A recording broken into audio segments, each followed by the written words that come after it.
sin duda alguna. Y fíjate, Hugo, dicen que al perro más flaco se le cargan más las pulgas. Y también que cuando te llega una desgracia, pues te llegan varias. Apenas había anunciado Países Bajos, hablando de la deslegitimidad en la que se encuentran los países de Europa frente al resto del mundo, para limpiar un poco su imagen. Fíjate lo que son las cosas. Países Bajos apenas había anunciado que devolvería cientos de obras que saqueó a Indonesia y a Sri Lanka en la época colonial.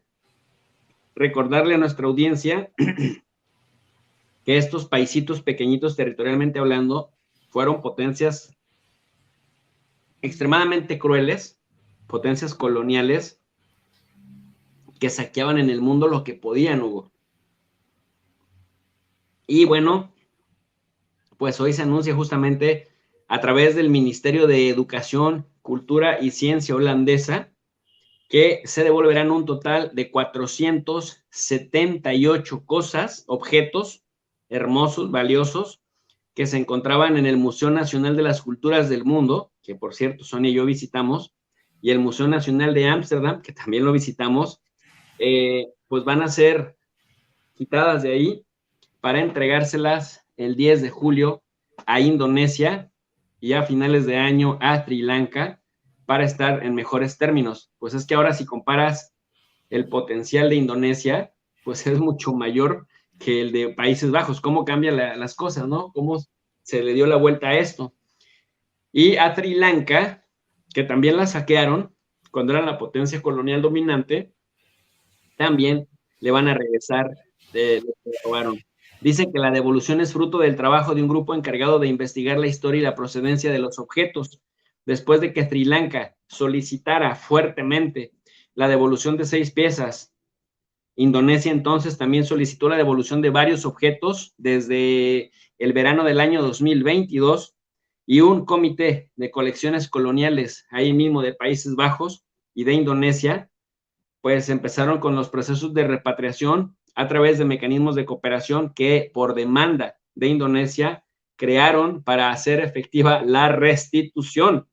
Entre estas piezas se encuentran el tesoro de Lombok, una vasta colección de monedas y joyas provenientes de Indonesia y un cañón recubierto de oro confiscado en el año de 1765 al rey Kandy de Sri Lanka, que estará muy contento en cualquier dimensión en la que se encuentre de saber que su patria por fin ha exigido con mucha fuerza a los Países Bajos que le regresen lo que les pillaron. Y también, bueno, la gente que dice, pero ¿cómo?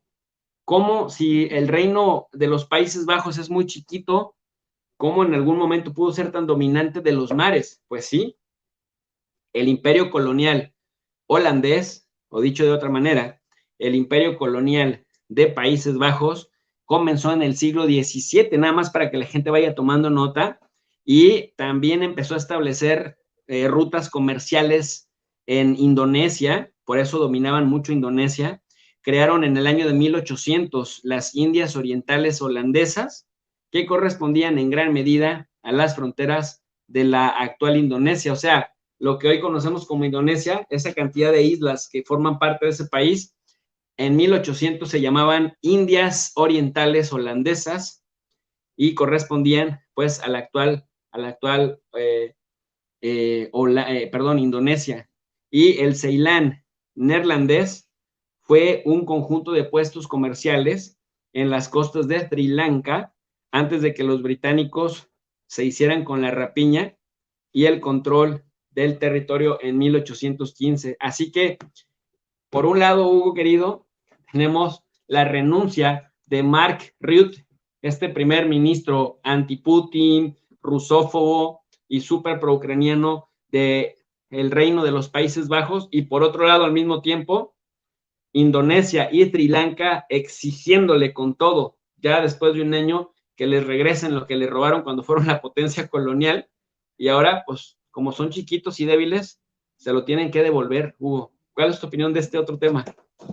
Interesante también que hace aproximadamente unos 3 meses este mismo primer ministro pidió perdón al gran negocio de la explotación de esclavos que lo inició justamente lo que en ese momento se llamaba Holanda y hoy soy Países Bajos.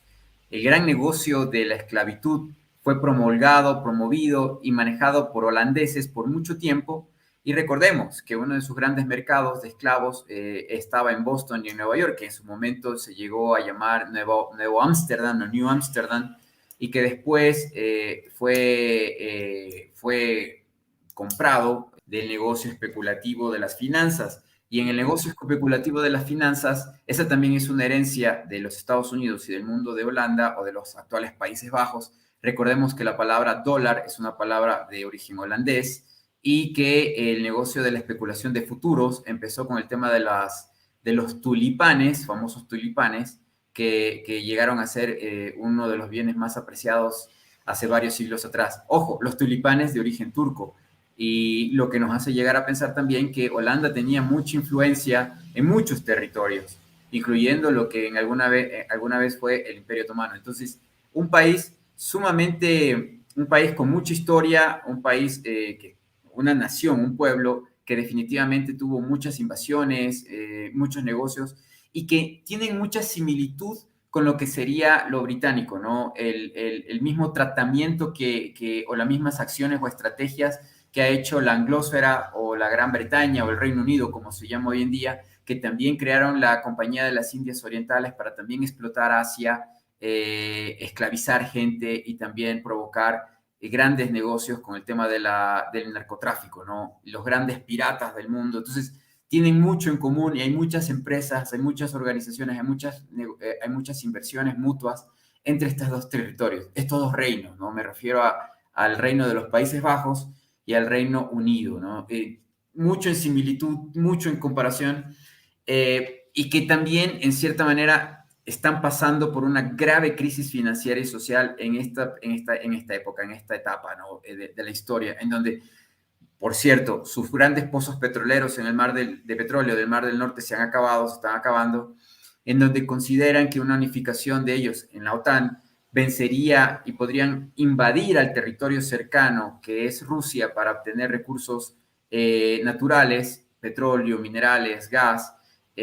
O sea, en algún momento, en algún documento de agencias de inteligencia europeas, estadounidenses, se planteó esta idea y por alguna extraña razón se creyó que era posible, que el gobierno de Rusia era un gobierno algo débil y que la unión de todas estas naciones, es decir, de Otanistán, lograrían debilitar a un país que, por cierto, estaba viendo información de las ventas de camiones y la fabricación de camiones en Rusia, de las 3 principales marcas, y en vez de decrecer con las sanciones han crecido y han mejorado y han ganado territorio. O sea, me estoy refiriendo a camiones, que es un producto que no es que se venda mucho y que el uso de camiones es con el objeto de llevar mercadería, de transportar carga pesada.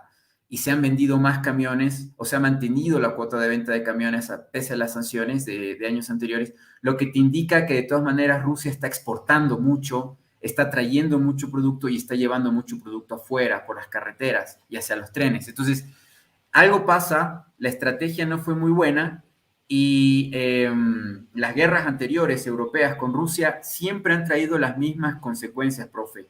Siempre han traído las mismas consecuencias. Una expansión del imperio ruso en las guerras milenarias que ha tenido Moscú con el resto con la Europa occidental, siempre termina perdiendo Europa territorio, siempre termina la zona de amortiguamiento para Moscú crecer, y estamos viendo esa misma situación en este momento, porque ¿cuál es la decisión que va a tomar Rusia cuando no quede nada en Ucrania? ¿Dejarlo ahí o mejor avanzar para quitarle espacio a la OTAN? Entonces, este tipo de realidades son las que se están viviendo en este momento, y con el tema de Finlandia y con el tema de Suecia, están jugando en un hilo muy delgado, muy fino, y claro, Países Bajos está cerca, es parte de esa geografía, son primo hermanos con los suecos y primo hermanos con los finlandeses. Entonces, yo creo que se hace meritorio y urgente que más bien haya una reunión o reuniones, por lo menos con Cancillería rusa, para ir afinando o hacer acercamientos, porque si no, lo que usted dijo hace un momento, como también mencionó hace un mes o 2 meses atrás, la posibilidad del uso de armas nucleares y de una explosión potencialmente nuclear y echarle la culpa a Rusia, vemos en esta semana la posibilidad de que explotaran Zaporizhia, la central nuclear. Usted adelantándose al tiempo, lo mencionó, menos mal algo ha pasado, ha habido reuniones en la ONU secretas para impedir que se dé ese sabotaje, porque una cosa es una represa, o sea, han ido subiendo en escala, ¿no? Primero fueron Nord Stream, que es debajo del océano, no mataste a ningún ser humano, perfecto. Luego tuviste el ataque a los puentes de Crimea, y que ciertamente provocó muertos y heridos, pero fue algo no tan grande, digámoslo, pero ya te acercaste a sociedad civil. Luego tuviste la destrucción de una represa de agua que sí mató personas, sobre todo del lado ruso, y que provocó la inundación de vastos territorios, ¿no? Del río Dnieper hacia el sureste. Y ahora tendríamos la potencial contaminación nuclear por la explosión de reactores nucleares, por lo menos del reactor nuclear que todavía está activo. Y yo creo, profesor, que realmente están buscándole no la quinta, sino la sexta pata a un gato que yo no sé qué está esperando.